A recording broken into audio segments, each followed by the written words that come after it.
9th class बच्चों, इसके पहले हमने तुम्हारे इस चैप्टर में से 3 पार्ट यानी 3 वीडियोस आप लोगों के लिए बनाए बच्चों। अभी चौथा है जिसमें आपके टेक्स्ट बुक के अनुसार हमें बच्चों आज रेशनल नंबर के रूप में लिखना है कोई रिपीटिंग डेसिमल नंबर को या बार नंबर को। अब उसमें जैसे मान लो बच्चों आपके पास आ गया first question, express 0.6 bar are repeating decimal number as p upon q where q is not equal to 0। देखो बच्चों यहां पर गौर से हमने लिया p upon q को रेशनल नंबर के रूप में और उसके सामने हमने रखा 0.6 बार या रिपीटिंग डेसिमल नंबर। बच्चों इसको रिपीटिंग बोलते हैं। अब देखना है यहाँ पर इसको हम बच्चों क्या कर सकते हैं, p upon q 0.6 बार पे हम एक्सटेंड करें तो कैसे करेंगे, p upon q 0.666 dot dot dot. एक चीज ध्यान रखिए, इसको हम चाहे जितने बार उतने बार रिपीट कर सकते हैं, ऐसा कोई नहीं। हमें 3 टाइम्स अच्छा लगा 3 टाइम्स, कोई 2 टाइम्स चाहे 2 टाइम्स, 4 टाइम्स चाहे 4 टाइम्स। रिपीटिंग का मतलब ये हुआ कि ये एंडलेस है, अब जहां तक आप चाहे रिपीट करते रहें। अब बच्चों एक चीज ध्यान रखना बच्चों, यहां पर 1 डिजिट है, अगर रिपीटिंग डिजिट आपकी 1 है तो इसका मतलब आप मल्टीप्लाई किसका करेंगे, 10 का। अगर रिपीटिंग ध्यान रखें, अगर 2 डिजिट है तो आप मल्टीप्लाई करेंगे 100 का, 3 डिजिट है तो मल्टीप्लाई करेंगे किसका, 1000 का। तो अब यहां पर लिखेंगे सिंस, क्या लिखेंगे यहाँ पर आप देखिए, आप बच्चों आप लिख रहे हैं गौर से, क्या लिखेंगे, since only 1 digit is repeating. क्या लिखेंगे, since only 1 digit is repeating, ठीक है। देयरफॉर मल्टीप्लाइंग, क्या लिखेंगे, मल्टीप्लाइंग बोथ साइड्स बाय 10।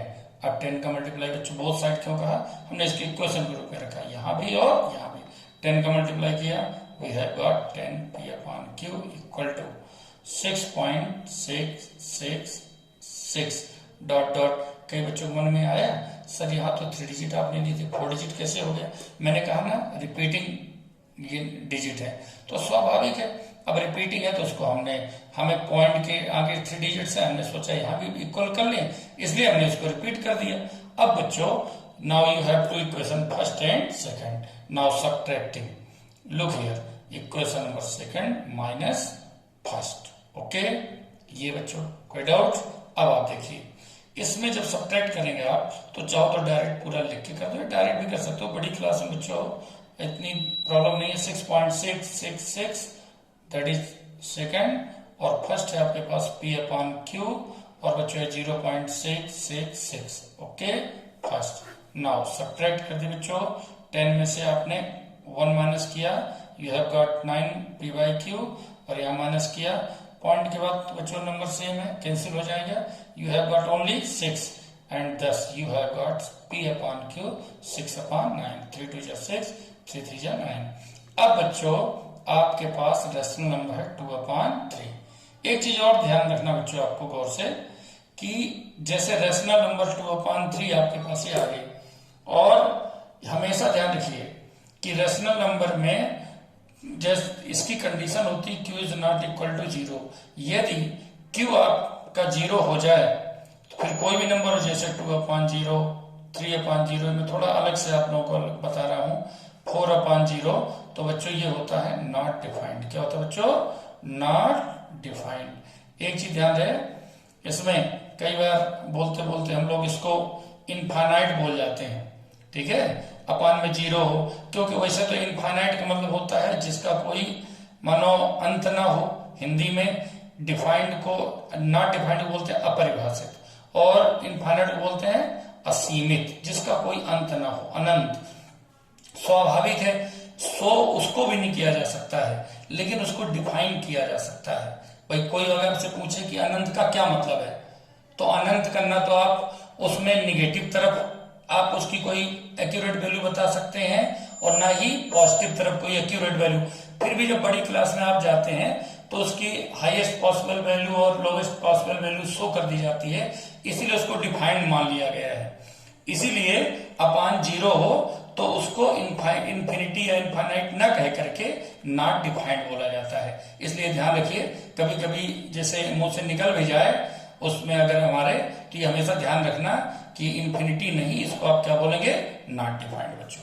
अब आगे चलते हैं, आगे बच्चों इसी में आगे बढ़ते हैं। नेक्स्ट क्वेश्चन बच्चों, अगर मान लो बुक में तुम्हारे नहीं दिया, अब मैं अपने मन से बता रहा हूं इसमें, अगर मान लो रिपीटिंग डिजिट हमारे पास बच्चों एक से अधिक है, जैसे हमने लिया p upon q equal to, या हमने लिया बच्चों 0.32, अब डिजिट कितनी हो गई हमारे यहाँ पास, 2 डिजिट्स हो गई बच्चों। अब गौर से देखो, स्वाभाविक है बच्चों कि रिपीटिंग डिजिट्स हमारे पास 2 हैं, तो ये दोनों ही रिपीट होंगी, तो 0.32 32 32 dot dot dot, that is question number first. अब बच्चों एक चीज ध्यान रहे कि अब यहाँ पर आपके पास डिजिट्स कितनी है, 2, तो यहाँ फिर से वही लिखेंगे लैंग्वेज, क्या लिखेंगे, हेंस क्या लिखेंगे बच्चों, only 1 digit, 1 digit, only 1 digit is, वो 1 डिजिट नहीं, कितनी डिजिट बच्चों आपके पास, 2 digits, 2 digits, only 2 digits are repeating, ठीक है बच्चों। हेंस की जगह सिंस कर लेना बच्चों, SINC, since only 2 digits are repeating, therefore multiplying, मैं शॉर्ट में लिखूं, multiplying both sides, MBS, multiplying both sides by 100, okay, 100 का मल्टीप्लाई किया 100 p by q equal to, इसमें 100 मल्टीप्लाई करो 32.323232, ओके, 3 टाइम्स अगेन। अब सुनो बच्चों, equation number second minus first, and 100 में से आप माइनस करेंगे, यहाँ कुछ नहीं, 1 मान लीजिए, that is, and you have got 99 p by q equal to 32 point क्या आगे, तो डिजिट सेम है, 32 में से 0 माइनस करेंगे आप, you have got 32, and thus you have got p upon q 32 upon 99, that दो कैंसिल हो तो कैंसिल करिए, नहीं है तो ऐसे रख दो, ओके। इस प्रकार से बच्चों आपने एक्सप्रेस किया p अपॉन q में। अब बच्चों आप लोगों को सीखना है रेशनलाइजेशन बच्चों। अब हर मेथड्स में आपको क्वेश्चन बता देता हूं बच्चों, अब आपको लेना इसमें रेशनलाइजेशन। रेशनलाइजेशन कैसे बच्चों करते हैं, देखो गौर से, रेशनलाइजेशन बच्चों करेंगे तो क्या करेंगे बच्चों, देखो रेशनलाइजेशन, देखो बच्चों रेशनलाइजेशन में हम क्या करते हैं बच्चों कि देखो बच्चों, किसी भी नंबर के रूट, अगर डेनोमिनेटर में रूट नंबर है, किसी भी नंबर के डेनोमिनेटर में रेशनल नंबर हो, अब कोई भी नंबर हो, अगर उसके नीचे डेनोमिनेटर है, अगर डेनोमिनेटर में रूट हुआ तो फिर वो क्या है बच्चों, रेशनल नहीं रह जाती, ठीक। अब उसको अगर आपको रेशनलाइज करना है, डेनोमिनेटर को रेशनलाइज करना है, तो डेनोमिनेटर रेशनलाइज का मतलब हो गया कि आपको रूट हटाना पड़ेगा, डेनोमिनेटर को रेशनलाइज करना है, शब्दों को पकड़ना नहीं बच्चों। कई लोग क्या करते हैं, शब्दों को पकड़ते हैं, क्वेश्चन नहीं देखना है, शब्दों को, ठीक है, क्यों, और अच्छी बात है बच्चों, ध्यान रखना भी चाहिए। तो देखिए 1/√2, अब बच्चों का रेशनलाइज करना है तो हम जानते हैं अगर सेम रूट का मल्टीप्लाई कर दिया जाए तो रूट अपने आप हट जाता है, तो सबसे इसीलिए सबसे आसान तरीका होता है, अगर डेनोमिनेटर सिंगल टर्म में है तो इसी नंबर का मल्टीप्लाई आप न्यूमरेटर और डेनोमिनेटर में कर दीजिए। तो आप क्या लिखेंगे, इसको तो डायरेक्ट भी आप लिख सकते हैं, रेशनलाइजिंग, क्या लिख सकते हैं, रेशनलाइजिंग डेनोमिनेटर, रेशनलाइजिंग डेनोमिनेटर। बच्चों कैसे करोगे, 1/√2 √2/√2, तो ऊपर देखो √2 आएगा और नीचे 2। अब देखिए हमने रेशनलाइज किसको किया, डेनोमिनेटर को, डेनोमिनेटर से रूट हट गया, तो ये अब देखो गौर से, जैसे डेनोमिनेटर से रूट हटा तो ये नंबर अब तुम्हारी इरेशनल नहीं रह गई, क्या इरेशनल नहीं रह गई, ये अपने आप रेशनल बन जाती है, क्या बन जाती है, रेशनल। ये चीज तुम्हें ध्यान रखना बच्चों, ठीक है ना। अब यदि इसी में डबल टर्म हो, इसी में बताया दे रहा बच्चों, जैसे मान चलो 1/√7 + √5, अब ध्यान रखना बच्चों, नीचे अगर डेनोमिनेटर में ये आपके पास डबल टर्म है तो बड़ा सिंपल सा तरीका बच्चों, या तो आप ध्यान रखना, ये तो नंबर या तो हमारे पास a + b के रूप में होगी या तो a - b, ये तो गारंटी है, इन दो में से ही कोई एक होगा। तो बड़ा सिंपल सा तरीका है, इसको रेशनलाइज करने का तरीका है, अगर डेनोमिनेटर a + b में है तो आप मल्टीप्लाई a - b का करेंगे, और यदि a माइनस बी में है तो मल्टीप्लाई a प्लस बी में करेंगे। तो तुरंत यहाँ लिखा बच्चों रेशनलाइजिंग, क्या बच्चों, रेशनलाइजिंग डेनोमिनेटर। फिर से आपने लिखा रेशनलाइजिंग डेनोमिनेटर तुरंत। अब बच्चों देखो 1/√7 प्लस √5 इंटू √7 माइनस √5 √7 माइनस √5। अब बच्चों ऊपर तो नंबर सेम, ये एक ही नंबर है तो आप उसको जो तो रख दीजिए। नीचे formula a plus B a minus B, क्या होता है बच्चों फार्मूला बताइए, a plus B a minus B and you have got a square minus b square. और आपको बच्चों मिलेगा क्या, √7 का स्क्वायर माइनस √5 का square and you have got, look है बच्चों। अब आपको उसके आगे मिल रहा है, देखो बच्चों, √7 माइनस √5 अपान √7 का स्क्वायर 7 और √5 का स्क्वायर बच्चों 5 and you have got finally √7 minus √5 अपान 2। ये लो मैंने सामने लिखा, आपको स्टेप आगे करके लिखना चाहिए, आगे आप नीचे लिख दीजिएगा।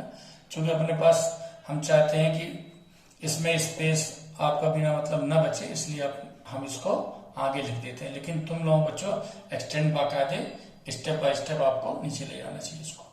अब देखते हैं बच्चों, इसके बाद बच्चों कुछ नंबर हमारे पास है। अच्छा, एक बहुत इंपॉर्टेंट चीज बची बच्चों, आपको नंबर लाइन में एक चीज और रह गई है। अगर जैसे तुम्हारे क्वेश्चन में दिया 9.3, अगर रूट में भी है नंबर और डेसिमल में भी, अब आप इसको कैसे सो करोगे, ये भी बहुत इंपॉर्टेंट चीज है। बाकी उस दिन मैंने बता दिया था पिछले, ये रह गया था, ये भी सुन लो बच्चों। सबसे पहले हम लेते हैं, एक काम करेंगे, 9.3 सेंटीमीटर का एक लाइन सेगमेंट आप ड्रा करें। 9.3 बच्चों, ओके। तो ये हमने लिया 9.3 और एक लाइन सेगमेंट हमने ड्रा किया। इसके बाद इसको 1 सेंटीमीटर बच्चों इंक्रीज कर देते हैं, यानी कर लिया 10.3 और उसके बाद उसको जितना चाहे उतना आप एक्सटेंड कर लो। वन टाइम में करने का फायदा ये होता है कि बार बार आपको स्केल हटाना नहीं पड़ेगा। First we draw here a line segment of 9.3 centimeter, then we extend it BC of BC such that BC equal to 1 centimeter and then we have extended it, ठीक है। अब उसको हमने एक्सटेंड कर लिया, जितना चाहो उतना इसको आप एक्सटेंड कर सकते हैं बच्चों। अब एक चीज देखिए गौर से बच्चों, हमने यहाँ पर पॉइंट लिया है ए बी और सी ना बच्चों, हम AC का मिड पॉइंट फाइंड करते हैं। इसके लिए सीधा रास्ता है, हम परपेंडिकुलर बाइसेक्टर ड्रा करें, हाफ से अधिक रेडियस ले। पहले हमने आर्क लगाया A से, दूसरा आर्क लगाया C से बच्चों। अब हमने with the help of scale in दोनों इंटरसेक्टिंग पॉइंट्स को ज्वाइन किया और जहां पे बच्चों हमको एक पॉइंट मिला, that is the midpoint of AC, midpoint of AC। अब बच्चों हम with OA centre and radius OA and radius OA, देखो बच्चों draw this and you have got semicircle. Now you have to draw here perpendicular on, देखो at point B, ये हमने draw किया बच्चों परपेंडिकुलर।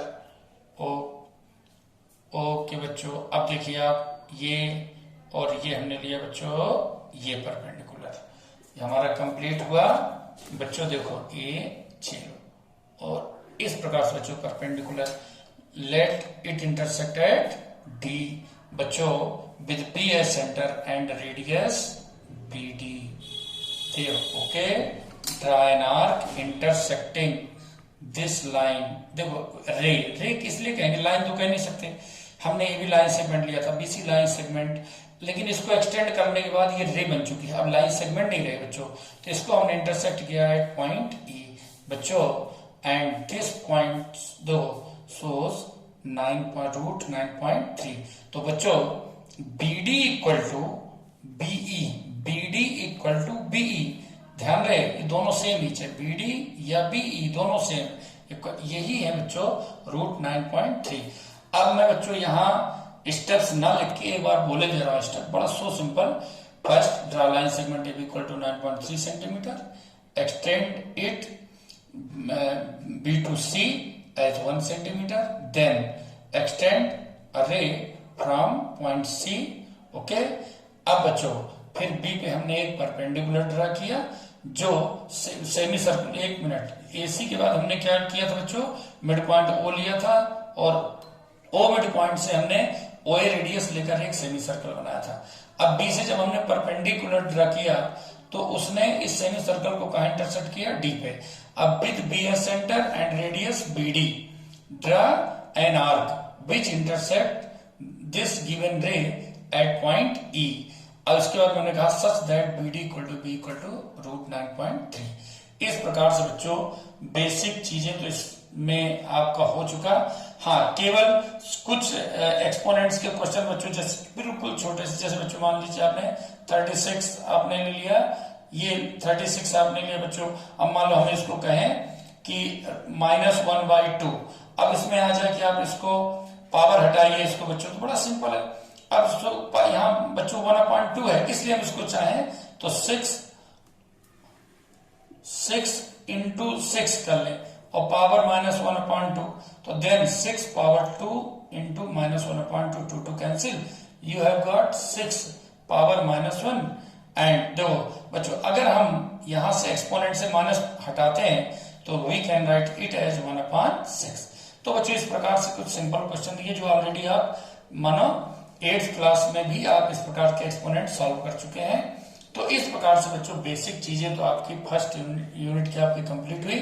फिर भी यदि आपको कोई प्रॉब्लम हो तो बच्चों आप मेरे से आप कांटेक्ट कर सकते हो और जो भी प्रॉब्लम हो आप पूछ सकते हो। ओके, थैंक्स बच्चों।